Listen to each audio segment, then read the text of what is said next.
Melissa made her decision on the 232nd day of her 17th year. That was her birthday into my kingdom. Why don't you tell Nick all about it? Tell him why you sought me. I'd like to hear it.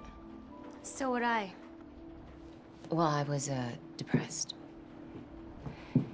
The guy that I'd been dating, broke up with me, so... it was all I could do. So I would, come home and just... sleep and cry and sleep and cry and... eat. It got so bad that I was, thinking about taking my own life. I, stole a bottle of painkillers from my mom's house and was planning on taking them that night and going to bed and never waking up. And, the phone rang. For whatever reason, I picked it up. And it was a friend from work. And, she was a Christian. And she would always talk about God and the Bible. And she said she was gonna come pick me up and take me to a movie. And I thought, why not? So, half an hour later, I was sitting in a movie theater, and it was packed. It turned out it was like a Christian film festival. And this movie was unlike anything I'd ever seen before. It was as if the message was directed at me. And I remember tearing up. Yeah, I couldn't help myself. At the end of the movie, a man went up to the front and began to speak, and it felt like he was talking to me, you know, personally. He talked about God's forgiveness, eternal life, and how this place we called planet Earth was only temporary. And that how our real home was in the kingdom of heaven. And that I would live there eternally if I would surrender my life to him. You know, I can't quite explain it, but something was happening to me right then, right there in a theater.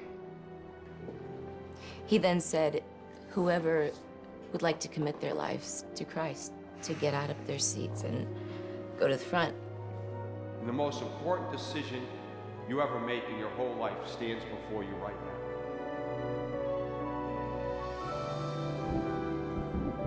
And so I did. I felt like a whole new person that very second. Come unto me, all you who are weary and burdened, and I will give you rest. Did you find that rest? Yes.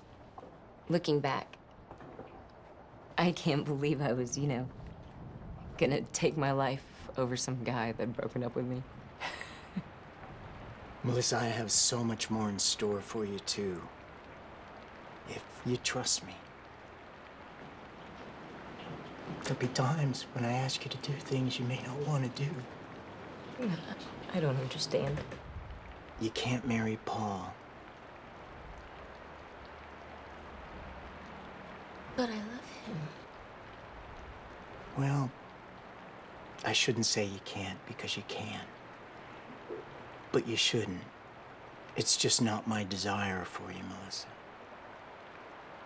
But I love him.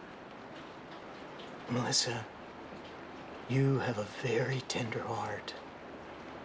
How many guys have you fallen in love with since you were 16? But he loves me, too. Melissa, it's just not my will for a couple to be unequally matched. Paul doesn't believe in me. What if we got married and I made it my mission to save him? I could do that. Melissa, do you love him? Do you really love him? Yes, I do. Who do you think loves him more, you or me?